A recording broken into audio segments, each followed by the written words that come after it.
السلام عليكم ورحمة الله وبركاته. كل سنة وانتم طيبين وعيد سعيد عليكم يا رب وعلى أسرتكم الكريمة وكل اللي بيتابعني داخل القاهرة أو من خارج القاهرة. أحب أقول لكم النهاردة كل سنة وانتم طيبين حبايبي الغاليين. أجمل أيام رمضان للأسف خلص ودلوقتي دخلنا في الأيام الجميلة. النهاردة أول أيام عيد الفطر المبارك، أعاده عليكم الله بالخير واليمن والبركات. زي ما انتم شايفين، أنا عارفة إن الفيديو ده نازل متأخر بس أنا حبيت وقصدت أنزله لكم في أول يوم العيد مع الكحك والبسكويت والحلويات اللي انتم شايفينها دي. بصراحة أنا جبت نوعين من مكانين مختلفين. جبت الكحك من مكان بس مش من القاهرة هنا، أنا كنت في طوخ، وجبت اللي هو الكحك ده من محل هناك بس كان حلو جدا، وبصراحة كانوا كتير بيشكروا فيه اللي هو اللوكسير ده. أنا جبته وفعلا الحمد لله إن ربنا ما خيبش ظني وطلع حلو قوي يا جماعة. يا ريت بس تشجعوني بلايك وشير للفيديو. واتمنى النهارده الفيديو يكون يعجبكم. الكحك اللي انتوا شايفينه ده اللي انا بفتحه معاكم ده، هي العلبه زي ما انتوا شايفينها كده. الكحك ده اللي هو بالعجمية. انا بصراحة كنت هجيب سادة بس جبت الكحك السادة من محل تاني وهتشوفوه معايا.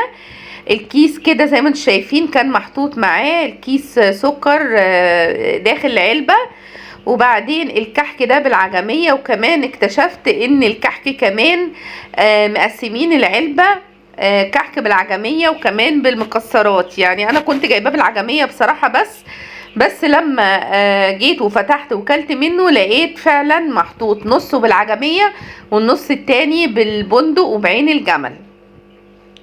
طبعا زي ما انتم شايفين كده الكحكه بصراحه انا حتى لما تيجي تمسكيها بتلاقيها على طول بتتفك منك، يعني بمعنى ان سمنتها حلوه جدا يا جماعه. وزي ما انتم شايفين كده معايا دي علبه الكحك التانية، جبتها بس من هنا من القاهره من محل برضو حلو جدا. والمحل ده بصراحه كان الكل بيشكر فيه، وده جبت منه الكحك والبسكويت منه، والغريبة كمان جبتها من عنده.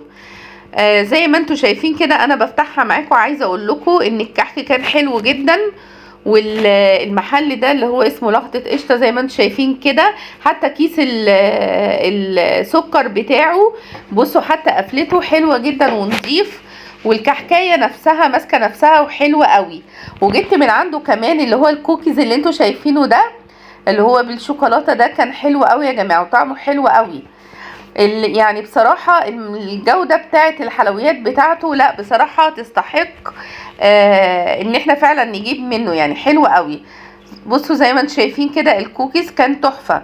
اما بقى عن البسكويت زي ما انتم شايفين بجد كان طعمه وهم. اللي هو البسكويت ده انا جبته بالبرتقال، بس بصراحه يعني عايزه اقول لكم ان البرتقال فيه الريحه وطعم البرتقال كان حلو قوي يا جماعه.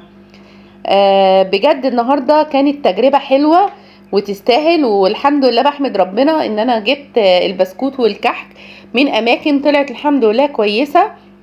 وعيد سعيد عليكم يا رب وكل سنه وانتم طيبين.